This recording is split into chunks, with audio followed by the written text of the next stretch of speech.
All right, my friends, welcome back to Frog Boy X1 Gaming. I'm Andrew, and today I wanted to talk again about, like 4K gaming and how much power you actually need to have I would say at least 60 FPS experience. I would say that's pretty decent for 4K for the most part. Like, I've been sitting here today and I've been jumping on a lot of games, and normally I don't do this. I don't lock my frame rate to 60 frames per second on the PC. Normally I just let it go kind of wild.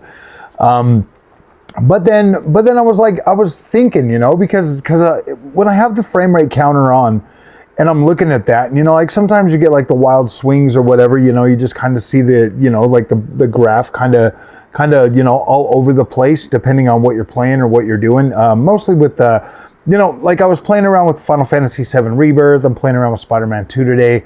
Some what's that called again? Some Test Drive Unlimited Solar Crown. Just kind of looking at these experiences, and just playing around. Well, I had like some Outcast New Beginnings on there too, and I'm just sitting there and I'm playing all these games at 4K. And you guys know, if you've been at the channel for a while, you know that I was a pretty like staunch, like, oh man, I love 1440p gaming. I think it's the perfect balance between 4K clarity and 1080p performance type stuff. And for the most part, I still do absolutely agree with that. But I noticed that there just seems to be like this, for coming from, like console gamers and stuff, like if you're coming from console, you're coming over to PC, you probably already, say you already invested in like an LG C2 or something, you've already invested in your, like your 4K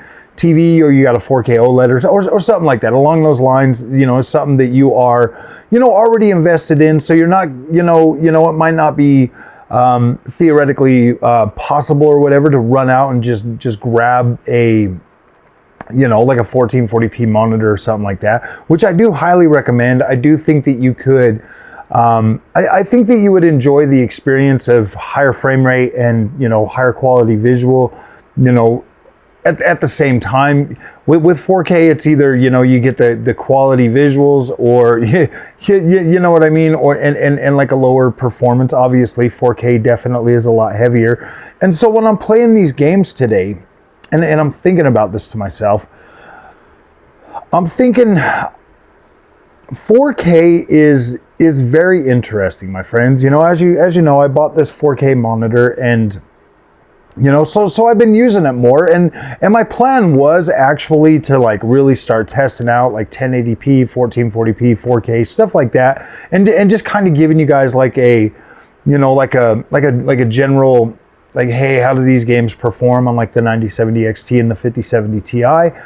And I find myself, after like the recent PC problems and stuff that I've been having, I find myself just getting into these games at 4K and completely neglecting even my ultra wide. Like yesterday, I was able to jump on some AC shadows and test out ultra wide, but I don't know, guys. Like I'm not as staunch against 4K as I was, because I'm starting to get to a point where it's like if you look at this, and if prices were correct, and you had $450 or $750 for 5070 Ti, you had $600 for 9070 XT.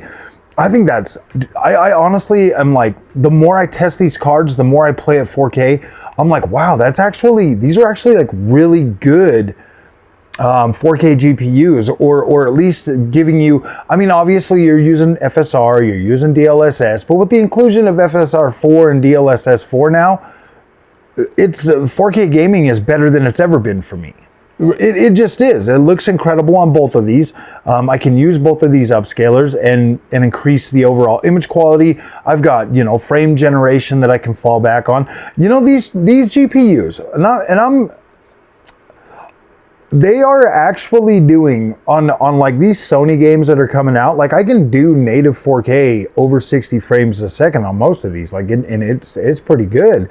And so when I look at that and I turn on like, upscaling, give me a little bit more of a frame boost, and then turn on the frame generation, and you're on a controller, my gosh, man, like this is actually pretty a pretty decent viable option for 4K gaming above 60 frames per second. You know, most of these games you're able to hit 120 plus at 4K utilizing frame generation, and FSR4, FSR3, DLSS3, DLSS4. I don't know, man. Like I for a while there, I had a mental block. I'm not even gonna lie. I had a mental block about upscalers, and you know, especially on PC, like spending extra money and then being stuck using an upscaler. You know, at first, obviously, I was having those. You know, like I never really cared for the way the DLSS looked before, but Transformer model is definitely better. Like it is very good. So I look at that. And it just makes me kind of feel like I would love to see how 9060 XT and 5060 Ti 16 gig, you know, cards run at, you know, 4K or whatever. I would like to see that, but I just don't know if I'm willing to put that money out there for those two GPUs this generation. I think that, you know, trying to, you know, overcomplicate things for myself too much, but I just want to give people like a good, you know, representation of what they can expect, because to tell you the truth, and let's be real, let's just be real. If you're coming from consoles and you come to PC and you had either one of these two builds right now, like you'd be absolutely blown away. And I mean, like the video I showed you guys the other day of Assassin's Creed Shadows running on PS5 Pro and then shift right over to freaking 9070 XT and running them side by side. Like you could see, like there's a significant difference that you're just not going to notice. Like if you're on a PS5 Pro and you're playing that and you're like, oh yeah, this is good, you know, because it is. It really is. Like it's like, wow, this is actually a really good experience.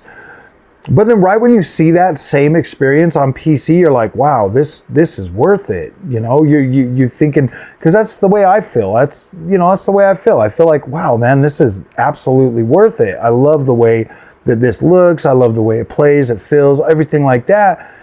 But I mean, you can't deny that like PlayStation 5 Pro, Xbox Series X, these are pretty damn good consoles, man. These are pretty dang good consoles. We've been getting a steady, I would say a pretty steady 60 FPS performance throughout this generation so far. And I feel like that, you know, at the end of the day, that is pretty important. You know, visuals are always going to be pretty important. Obviously, you want your games to look good, but I kind of feel like the performance angle of this generation has been really good. And you know, I would say like right now I'm feeling pretty good about 9070 XT, 5070 Ti being at that 4K, that entry level 4K range. You know, the 16 gigs of VRAM seems to be holding up pretty well on most stuff. I mean, there's obviously things that definitely you will,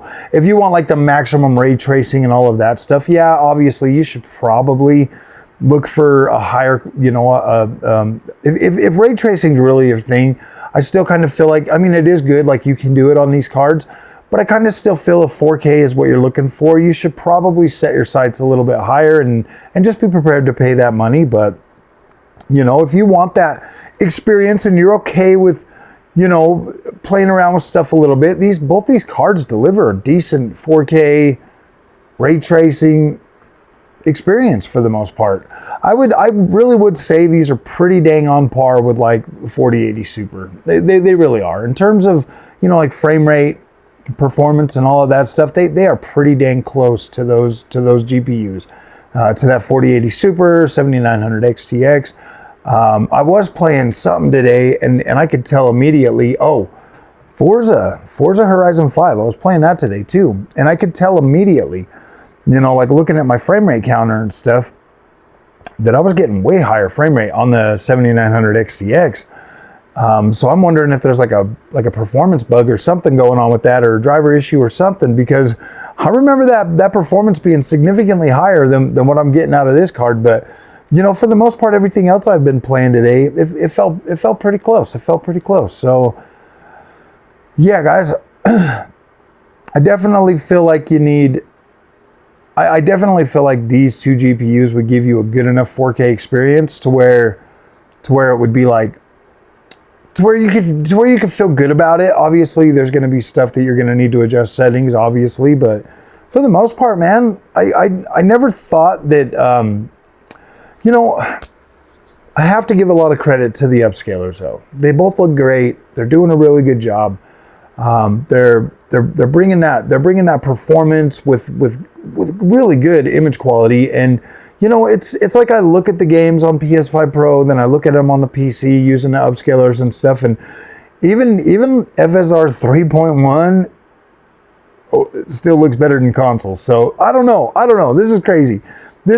But yeah, guys, I feel like you could get a really good image quality, a really good experience at this level of GPU. So, all right, my friends, if you like this content, don't forget to like and subscribe. I'll see you in the next one. Thanks for watching.